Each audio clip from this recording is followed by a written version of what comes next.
Hi everyone, welcome back to my channel. I sound a little stuffy today, as you can tell. I've been under the weather because of the weather change, but thank goodness I can still taste and smell things. My sister came up with this good idea to do nail cams, so I'm just gonna quickly show you the nails. And yeah, so today I'm gonna do my much promised debt confession update. My debt, I always pronounce the B so hard. I don't know why, but my debt is not that bad.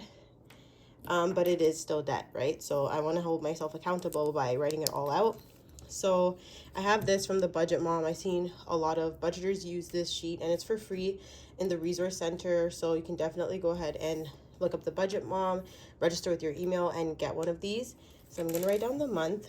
So we're still in March. So I'm going to write down March right here. And my debt number 1 is my car loan. And that's the highest debt I have. So I'm just going to put that down. So I'm going to put car loan. I did sign up for a 5-year car loan when I got my car. So I do have, I think, around 2 years left on that. But if I could work enough money this summer to go ahead and pay this off at once and just clear myself of it, I want to do that because I will save myself interest, obviously. I'll own my car, which will make me feel better about the interest that I'm saving, and then I can save those monthly payments towards my house fund, which I'm currently not able to fund. So that's what I want to do, is pay off the car loan, hopefully that hopefully that I'll have a full-time job to do so. And then, so yeah, forgive how I sound. I'm a little bit stuffy, but thank goodness my nose is not running. I'm just like congested a little. So sorry about that. I probably sound like a bit a bit weird. So the starting balance of my car loan, it was originally 18 grand. So right now it's around $11,306.65. That's what my car loan is currently. And the payments are 157 bi-weekly. So I don't think I'm gonna log that payment for March because it's already been paid. All of March's payments have came out. So that's my balance of as of March. So then my second debt is my credit card. So let's just write that down.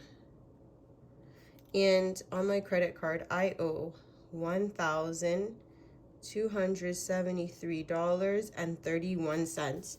It's not crazy because my credit card limit is only $2,500, and I did that on purpose. I only have one credit card on purpose because I know myself. If I know there's funds available, in the past I've tend to spend those funds regardless of where they come from, and I'll tell myself I'll pay myself back later.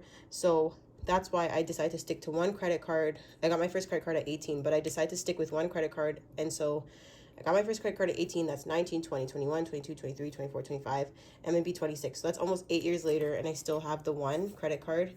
And yeah, so I'd like to keep it that way. I'd like to keep it to one credit card for now until I get into my career job and I have the means to pay anything back that I use further. So this is my debt for my credit card.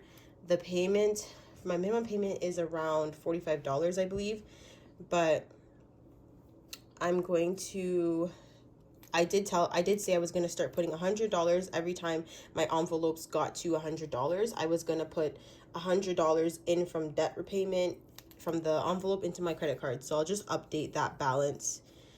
I'll update it by next month, hopefully. I'll update that. I'm just wondering, should I update it as I put money in, or no? I think I'll update it when it gets to $100, and then I'll fill this out all over again. So I'll probably fill this out every 3 months. I think that's when I'll do a check-in.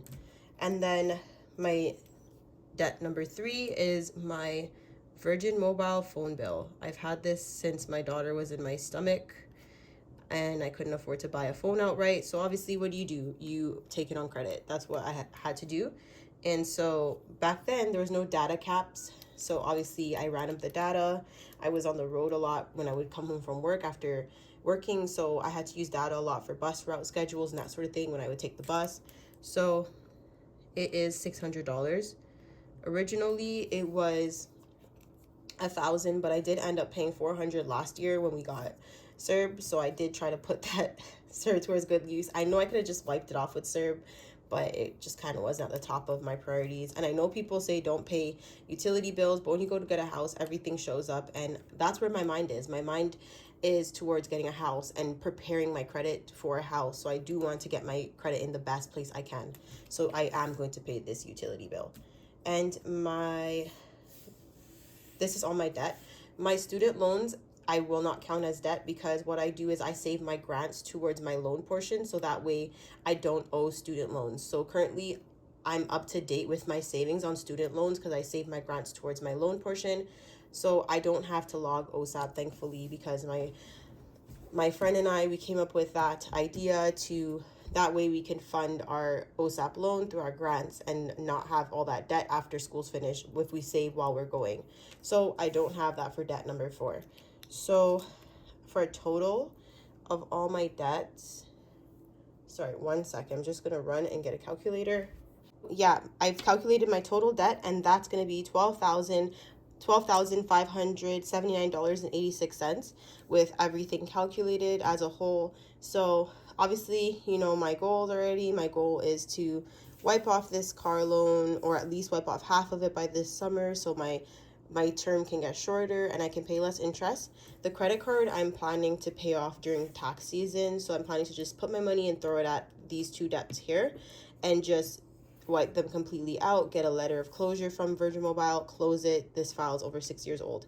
And then for the credit card, I'm planning to wipe it out at once and get that out of the way. And then I can just basically save more easily if I just have this to worry about instead of this, and just throwing payments towards it. I feel like I can save easier if I just have this to worry about, and I just have to worry about wiping this out, you know, and not paying that interest towards that. So these 2 should hopefully be gone by the end of April, God willing, and that's my plan. And then I'll update you all. I'll probably update you all after tax season, and then after that I'll do it every 3 months to see how much my car loan has gone down. If I get a full-time job, I'll throw as much money at it as I possibly can. So thank you so much for watching my channel. If you could please like, comment, subscribe, and tune in for more videos, because I'm gonna try my best to get them out back to back. And thank you so much for watching, supporting, commenting. I really appreciate it. And we're almost at 50 subscribers. Thank you so much, everyone, for watching my videos and commenting, engaging with me. I really appreciate it. Stay safe. Bye.